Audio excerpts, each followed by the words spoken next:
ਤੇ ਇਹ ਉਹ ਚੀਜ਼ਾਂ ਨੇ ਮਤਲਬ ਤੇ ਪੰਜਾਬੀ ਵੱਲ ਆਉਣ ਦਾ ਮਤਲਬ ਬਾय ਬਰਥ ਮੈਨੂੰ ਮਤਲਬ ਪੰਜਾਬੀ ਬੋਲਣ ਤੇ ਮਤਲਬ ਕਿਸੇ ਨੇ ਫੋਰਸ ਨਹੀਂ ਕੀਤਾ ਕਿ ਤੁਸੀਂ ਉਰਦੂ ਬੋਲਣੀ ਹੈ ਜਾਂ ਅੰਗਰੇਜ਼ੀ ਬੋਲਣੀ ਹੈ। ਪੰਜਾਬੀ ਮੈਂ ਸਿੱਖੀ, ਮੈਂ ਪੜ੍ਹੀ, ਕਿਉਂਕਿ ਮੇਰੀ ਬਰਥ ਜਿਹੜੀ ਹੈ ਉਹ ਕਾੜਾ ਦੀ ਹੈ ਤੇ ਮੈਂ ਉੱਥੇ ਹੀ ਆਪਣੀ ਗ੍ਰੈਜੂਏਸ਼ਨ ਕੀਤੀ। ਤੇ ਗ੍ਰੈਜੂਏਸ਼ਨ ਤੋਂ ਬਾਅਦ ਜਦੋਂ ਮੈਂ ਲਾਹੌਰ ਆਈ ਐਮਫਿਲ ਵਾਸਤੇ ਤੇ ਉਦੋਂ ਮੈਂ ਪੰਜਾਬੀ ਐਕਟਿਵਿਜ਼ਮ 'ਚ ਆਈ। ਅਹਿਮਦ ਰਜ਼ਾ ਵੱਟੂ ਨੂੰ, ਦੀਪ ਆਪੀ ਨੂੰ ਔਰ ਬਾਕੀ ਸਾਰੇ ਜਿੰਨੇ ਵੀ ਦੋਸਤ ਨੇ ਉਹਨਾਂ ਦੇ ਨਾਲ ਜਦੋਂ ਪੰਜਾਬੀ ਮਾਂ ਬੋਲੀ ਦਿਹਾੜ 'ਚ ਮੈਨੂੰ ਯਾਦ ਹੈ ਸ਼ਾਇਦ ਮੈਂ ਪਹਿਲੀ ਵਾਰ 21 ਫਰਵਰੀ ਨੂੰ ਮਿਲੀ ਸੀ।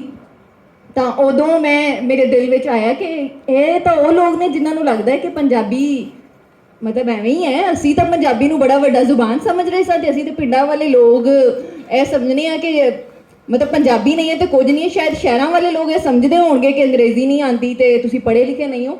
ਅਸੀਂ ਤਾਂ ਪੰਜਾਬੀ ਬੋਲ ਕੇ ਇਹ ਸਮਝ ਰਹੇ ਸੀ ਕਿ ਅਸੀਂ ਪੜ੍ਹੇ ਲਿਖੇ ਹੀ ਹਾਂ।